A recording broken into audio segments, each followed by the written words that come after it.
Hello, good morning student. मैं आपकी रेखा ma'am.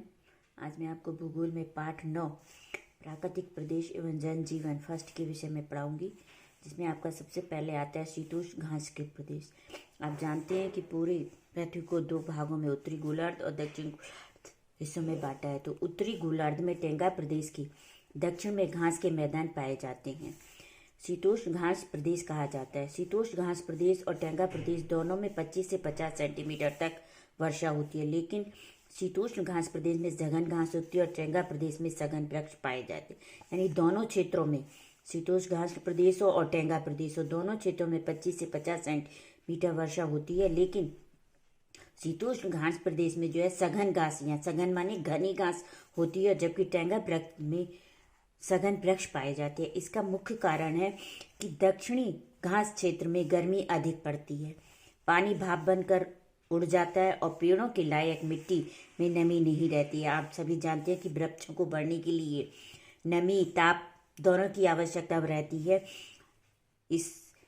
But दक्षिण घास क्षेत्र में गर्मी तो अधिक पड़ती है, जिसके कारण पानी क्या है, भाप बनकर उड़ जाता है और वर्षा भी वहाँ कम होती है। तो जो वर्षा होती है वो पानी जो है भाप बनकर उड़ जाता है अत्यधिक गर्मी पड़ने के कारण, और पेड़ों के लायक जो नमी चाहिए वो नमी नहीं रहती है, इसलिए वहाँ पर क्या उगती हैं, घासें उगती हैं। इसके विपरीत उत्तर में ठंड अधिक और गर्मी कम पड़ती है, अतः यहाँ पर मिट्टी में नमी बनी रहती है। इस कारण टेंगा प्रदेश में पेड़ उगते हैं। तो ये कारण है आपके दक्षिण घास प्रदेश में घास का होने का और उत्तरी में टेंगा प्रदेश में वृक्ष होने का। आप इसमें देख रहे हैं घास दो प्रकार की पाई जाती है, उष्ण घास के प्रदेश और शीतोष्ण घास के प्रदेश। उष्ण घास प्रदेश होता है जहाँ अत्यधिक गर्मी पड़ती है। शीतोष्ण घास के मैदान होते हैं जहाँ पर ठंड पड़ती है। जैसे कि आप नक्शे में देख रहे हैं, ये लाल हिस्सा, ये सारा आपका जो है शीतोष्ण घास के प्रदेश है, और हरे वाला जो क्षेत्र है वो उष्ण घास के प्रदेश कहलाए जाते हैं। रूस में इस घास के मैदान को स्टेपी कहते हैं। जैसे आप ये देख रहे हैं, ये रूस का हिस्सा है पूरा आपका। इस घास के मैदान को हम यहाँ स्टेपी कहते हैं। और यूरेशिया में आपके कार्पेशियन पर्वत से लेकर अल्टाई पर्वत तक आप इस घास भूमि का विस्तार देखते हैं। कार्पेशियन पर्वत से ये आपका अल्टाई यूरोप क्षेत्र, और ये एशिया, इस पूरे क्षेत्र को यूरेशिया कहते हैं। जैसे कि आपको पता है उत्तरी अमेरिका में रॉकी पर्वत, ये आपका रॉकी पर्वत है, से पूर्वी ढालों से लेकर आपके बड़ी झीलों तक आपके विशाल घास के मैदान पाए जाते हैं, जिन्हें हम क्या कहते हैं, पैरीज घास के मैदान कहते हैं। इस घास प्रदेश में दूर दूर तक वृक्ष नहीं दिखाई पड़ते हैं। शुरू में यूरोप से आए लोग जब उत्तरी अमेरिका में बसने लगे तो छोटी बच्ची ने लिखा कि यह घास प्रदेश इतना सपाट है जैसे समुद्र हो, और यहाँ पेड़ तक नहीं है, इनके पीछे छिपकर खेला जा सके। यहाँ पर ये घास ही घास के पाए जाते हैं, कहीं पर भी बड़े वृक्ष या नहीं होते हैं जहाँ पर खेला जा सके, सपाट होते हैं, जिससे ये दूर दूर तक एक समुद्र की तरह दिखते हैं। अब आता है इस प्रदेश की जलवायु कौन सी पाई जाती है। तो उत्तरी गोलार्ध में शीतोष्ण घास मैदानों में महाद्वीपीय जलवायु की प्रधानता होती है, जबकि दक्षिणी गोलार्ध के शीतोष्ण घास मैदानों में महाद्वीपीय जलवायु का प्रभाव कम पड़ता है। दूसरा है उत्तरी गोलार्ध के घास के मैदानों में कड़ी सर्दी पड़ती है, कई महीने लगातार तापमान हिमांक के नीचे रहता है और बर्फ जमी रहती है, गर्मी साधारण पड़ती है। यानी आप जैसे जानते हैं कि उत्तरी गोलार्ध में अत्यधिक ठंड पड़ती है और यहाँ का तापमान कई महीने तक -डिग्री से भी नीचे रहता है, जबकि आपके दक्षिणी गोलार्ध में इन क्षेत्रों में गर्मी अधिक पड़ती है और यहाँ बर्फ जमी रहती है। तीसरा पॉइंट आपका आता है वर्षा और तापमान में कमी के कारण इन प्रदेशों में वृक्ष नहीं उगते हैं और घासें अधिक होती हैं। अधिकांश वर्षा गर्मी में होती है। शीतकाल की अल्प वर्षा हिम का रूप धारण कर लेती है। यहाँ की घासें मुलायम, लंबी और गुच्छेदार होती हैं। यहाँ की एक विशेषता है कि यहाँ की घासें जो होती हैं बहुत लंबी होती हैं, मुलायम होती हैं और गुच्छे के रूप में होती हैं। अब आता है कि शीतोष्ण घास के प्रदेश में जीव जंतु किस प्रकार के पाए, जहाँ पर अत्यधिक सर्दी पड़ती है, तापमान हिमांक से नीचे रहता है, वर्षा अधिकांश हिम के रूप में होती है, पानी के रूप में बहुत कम वर्षा होती है, घासें पाई जाती हैं, वृक्ष नहीं पाए जाते हैं, तो इन स्थानों पर जीव जंतु किस तरह के पाए जाते हैं? तो एशिया के स्टेपी प्रदेश में जंगली घोड़े, उत्तरी अमेरिका के प्रेरीज प्रदेश में कुत्ते व तेजी से भागने वाले बाइसन पाए जाते हैं। दक्षिणी अमेरिका के पंपाज में जंगली भैंसा, पंपा हिरण, रिया पक्षी, ऑस्ट्रेलिया में ईमू, कंगारू, कोका बुर्रा आदि विशिष्ट जीव जंतु पाए जाते हैं। अब आता है आपका मानव जीवन। तो एशिया के स्टेपी प्रदेश में किर्गिज, कजाज आदिवासी जनजातियां खाना बदोशी का जीवन व्यतीत करती हैं। किर्गिज और ककाज जातियां यहाँ पाई जाती हैं जो खाना बदोशी का जीवन जीती हैं। खाना बदोशी का जीवन कहा जाता है कि कुछ महीने एक स्थान पर रहना, फिर दूसरे स्थान पर चले जाना, यानी एक ही स्थान पर नहीं रहना, खाना बदोशी जीवन कहते हैं ऐसे।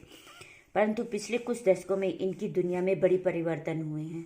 बस कुछ ही क्षेत्रों में उनका पुराना रूप रह गया है। पशुचारण पर जीवन यापन करने वाले जनजातियों में किर्गिज विशेष रूप से उल्लेखनीय, यानी प्राचीन समय में जो ये थी जनजातियां खाना बदोशी जीवन जीती थी। जैसे हमने बताया अभी आपको, खाना बदोशी जीवन होता है कुछ महीने एक स्थान पर रहना, फिर दूसरे स्थान पर चला जाना, उसे खाना बदोशी जीवन कहते हैं।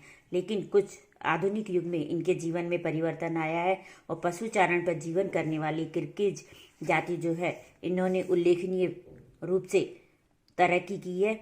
इनका जीवन स्तर में सुधार हुआ है। ये दक्षिणी पश्चिमी साइबेरिया के मूल निवासी हैं। ये अब भी अपने पशुओं के चारे आदि की तलाश में मौसम के अनुसार आते जाते हैं। ये भेड़, ऊंट, घोड़ा, बकरियां आदि पालते हैं।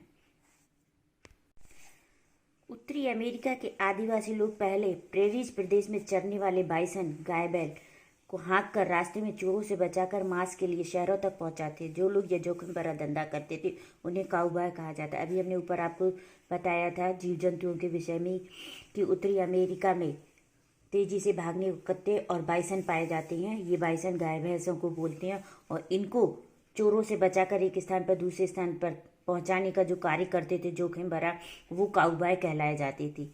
अब अच्छी नस्ल की गायों को पालने के लिए अलग फार्म बना दिए गए हैं। ये लोग सैकड़ों किलोमीटर लंबी जमीन पर कटीले तार लगाकर बाड़ा बना लेते हैं। पहले ये काउबॉय जो तो बाइसन जंगली भेड़ गाय भैंसों को लेकर शहरों में बेचने के लिए जाते थे, लेकिन अब आधुनिक युग में इनका बदल गया है। अब ये बड़े बड़े बाड़े बनाकर उनमें इनको पालते हैं। इन्हें रेंच कहा जाता है। रेंच के बीच में मालिक अपने परिवार के साथ आधुनिक घरों में रहती हैं, जानवरों की देखभाल, इलाज आदि के लिए सेवक रखते हैं और उनके लिए भी सुविधाजनक घर बनवाते हैं। काउबॉय अब घोड़ों के साथ साथ जीपों एवं हेलीकॉप्टर का भी उपयोग करते हैं। यानी ये काउबॉय जो इनको पालते हैं, बाइसन को पालते हैं, दूध गाय भैंस दूध के लिए, मांस के लिए, उन्हें पालने के लिए सेवक भी रखते हैं और उनका मकान भी उनको देते हैं। खुद उनके बीच में आलीशान मकान बनाकर उन रंचों के बीच में रहते हैं। जीपों और हेलीकॉप्टरों का प्रयोग करते हैं। वर्तमान समय में घास मैदान के सभी प्रदेशों के अधिकांश भागों में आधुनिक मशीनों का प्रयोग करके खाद्यान्नों की खेती की जाती है। अब ये प्रदेश विश्व के प्रमुख अन्न भंडार तथा दुग्ध व्यवसाय के केंद्र बन गए हैं। यानी अब आधुनिक युग में इन घास के मैदानों को साफ करके यहाँ पर मशीनों का उपयोग करके खाद्यान्नों को पैदा किया जाता है और यहाँ अन्न भंडार गेहूं की पैदा बहुत होती है तथा जो ये बाइसन पाले जाते हैं ये दूध और मांस के लिए पाले जाते हैं। संयुक्त राज्य अमेरिका की प्रेरीज प्रदेश ग्रेट प्लेन्स में बड़े बड़े जोत वाले किसान हैं जिनके पास 500-600 एकड़ जमीन होना आम बात है। इतने बड़े जोत पर खेती कैसे करेंगे? अभी हमने आपको ऊपर बताया था कि मैदानों की घास को साफ कर कर यहाँ पर कृषि की जाती है। प्रेरी प्रदेश में ये बड़े बड़े जोत वाले किसान होते हैं। कहते हैं कि यहाँ पर मकान बनाकर, ये आलीशान मकान बनाकर रहते हैं और इनकी देखभाल की ये सेवक भी रखते हैं।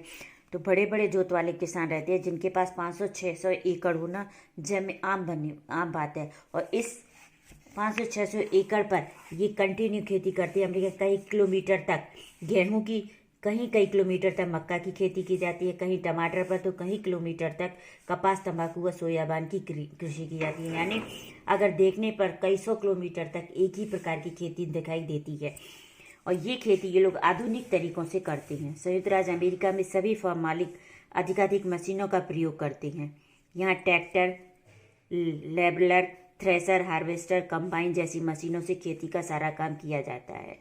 कंबाइंड हार्वेस्टर का उपयोग फसल काटने और अनाज से निकालने के लिए किया जाता है। बीज, खाद एवं दवा छिड़कने के लिए हेलीकॉप्टर का उपयोग किया जाता है। यहाँ तक कि अनाज को बोरों में भरने, उसे ट्रकों पर लादने तथा बंदरगाहों पर ट्रक से माल उतारकर जहाज़ों पर लादने के लिए भी मशीनों का सहारा लिया जाता है।